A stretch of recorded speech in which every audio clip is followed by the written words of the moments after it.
ఏమంటే మేము ఫ్యాక్షన్ అని చెప్పి మాట్లాడుతున్నారు. మీ మూతుల ఫ్యాక్షన్ మీరు చేసేది ఫ్యాక్షనిజం కాదు.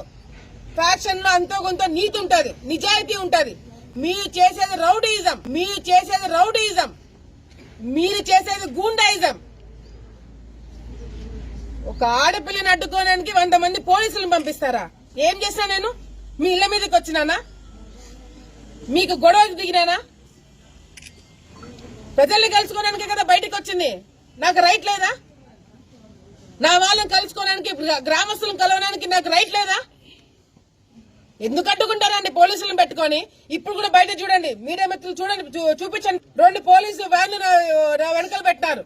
SSCL నా చుట్టూ తిరుగుతున్నారు. ఎందుకు? లా అండ్ ఆర్డర్ ప్రాబ్లం వస్తే అంటే నాకు నోటీస్ ఇవ్వండి.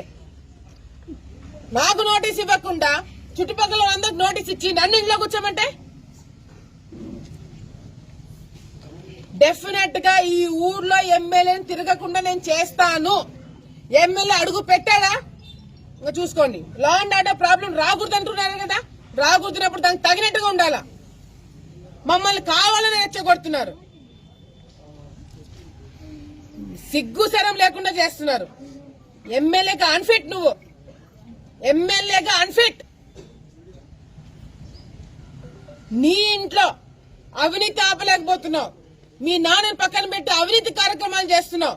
మీ నాన్నకి ఎమ్మెల్యే టికెట్ వద్దని నువ్వు తిరుగుతున్నావు. నువ్వు ఒక రాజకీయ నాయకుడివి. You are unfit. MLA post కి నువ్వు అన్ఫిట్. అది నేను కదా, రేపు పొద్దున ప్రజలు చెప్తారు.